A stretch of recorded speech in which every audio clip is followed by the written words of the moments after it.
Welcome to my channel, Legendary TV. Sa vlog na to, tuturuan ko kayo kung paano mag-vlog sa bubong. Oo, tama, sa bubong. Napakaseryoso na itong vlog na to. Kaya marami kasi nagtatanong nito kung paano nga ba mag-vlog sa bubong. Yun, kasi nga kasama sa top trending searches sa Pilipinas yan.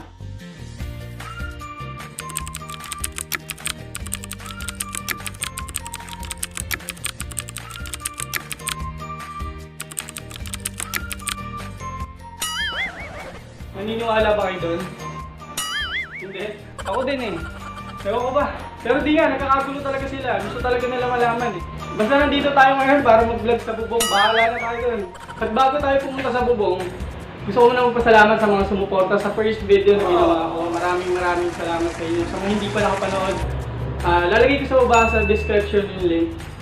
Panoorin nyo. So ito yung mga kakailanganin natin sa pag-vlog sa bubong. So ito ang ating legendary pipitsuging vlogging setup. Large Gorilla Pad kasama ng cellphone holder o cellphone grip. At ang Boya BYMM1 shotgun microphone o ang ating mini microphone. Siyempre ingatan natin ang mga gamit natin. Nandito lang yun. Yan.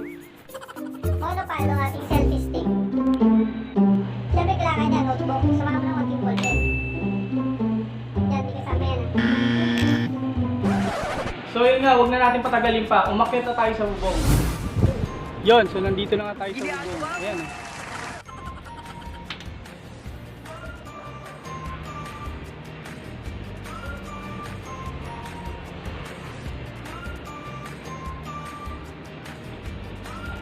So yun, para sa ating tip number 1, kailangan mo to. Gumamit ka ng yan, lotion. Mag-lotion ka. Yan, wala na laman yung lotion. Pero kung meron kayo nun, gamitin nyo yun. Kasi kailangan nyo yun. Kita nyo naman, napakainit. So ito pa, tip number 2. Kailangan mo nito. Payong. So nakita nyo naman kung gaano ka-effective yung payong mo.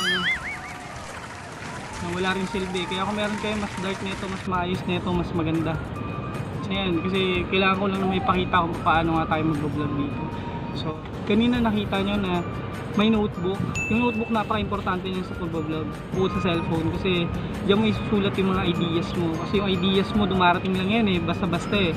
So maganda pag naisip mo siya, meron ka na kagad pagsusulatan para hindi mawala, hindi mo makalimutan kaagad. Kanina meron din doon yung parang balahibong pusa sa ating legendary vlogging setup.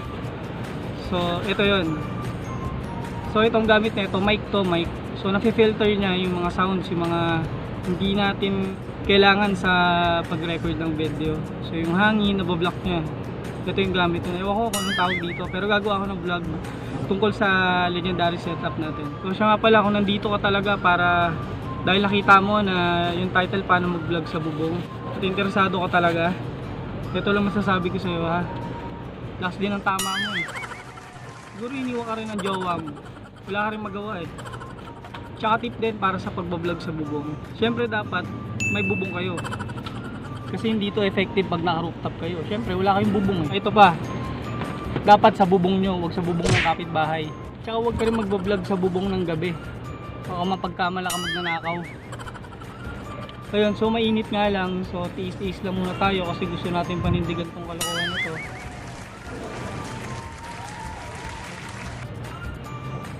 Kaya pala guys, i-flex ko lang din yung sarili ko. Itong bahay na to, itong bubong na to, bahay ito ng ate ko tsaka ng bayaw ko. Eh, since lumaki naman ako sa pamilya ng business ay construction, at tatay ko may sariling kumpanya, ginawa niya akong site supervisor. Nagde-design din ako ng mga bahay, condo, buildings, apartments, kahit interior, nagde-design din ako.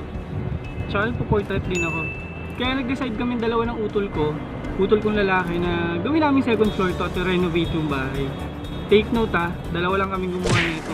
So gusto ko lang ipasilip kung ano na itsura niya before at kung ano na siya ngayon. So eto na.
So sa ngayon, nasa 80% na siya at malapit na rin siya matapos soon. Baka by January tapos na to.